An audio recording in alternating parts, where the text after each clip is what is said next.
ಚಿಕ್ಕಬಳ್ಳಾಪುರದಲ್ಲಿ ನಾಟಿ ಕೋಳಿ ಕಳ್ಳರ ಹಾವಳಿ ಹೆಚ್ಚಾಗ್ತಿದೆ. ಸುಮಾರು 3 ತಿಂಗಳಿನಿಂದ ಮನೆಯಲ್ಲಿ ಸಾಕಿರೋ ನಾಟಿ ಕೋಳಿಗಳು ಮಾಯವಾಗ್ತಿವೆ. ಕಳ್ಳರು ಹೊಂಚು ಹಾಕಿ ನಾಟಿ ಕೋಳಿಗೆ ಮಸಾಲೆ ಹಾಕ್ತಿದ್ದಾರಂತೆ. ರಾತ್ರಿ ವೇಳೆ ನಾಟಿ ಕೋಳಿ ಕಳ್ಳರ ಕಾಟ ಜನ ಬೆಚ್ಚಿ ಬಿದ್ದಿದ್ದಾರೆ. ಚಿಂತಾಮಣಿ ತಾಲೂಕಿನ 10 ಹಳ್ಳಿಗಳಲ್ಲಿ ಕೋಳಿ ಕಳ್ಳತನವಾಗ್ತಿವೆ.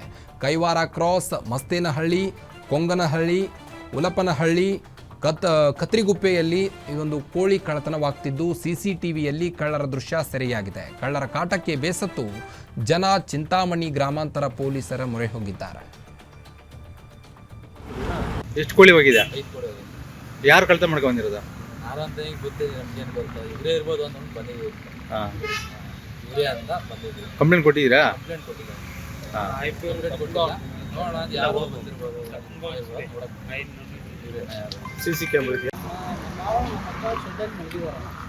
ಸುಮಾರು ಅಂದರೆ ರಾತ್ರಿ 1:25ಗೆ ಪಲ್ಸರ್ ಗಾಡಿಯಲ್ಲಿ 3 ಬಂದಿದ್ದಾರೆ. ಈ ಕತ್ರಿಗುಪ್ಪೆ ಕಡೆಯಿಂದ ಬಂದು ಆಚೆ ಲಾಕ್ ಹಾಕ್ಬಿಟ್ಟು ಬೀಗ ಹಾಕ್ಬಿಟ್ಟಾರೆ. ಇವರು ಒಳಗಡೆಯಿಂದ ಆಚೆ ಬಂದುಬಿಟ್ಟು ಔಟ್ಸೈಡ್ ಇರೋ ಕೋಳಿ ಇದನ್ನೆಲ್ಲ ಚಿಲು ಕುತ್ಕೊಂಡು ಎತ್ಕೊಂಡು ಹೀಗೆ ಮುಂದ್ಕೊಟ್ಟವ್ರೆ.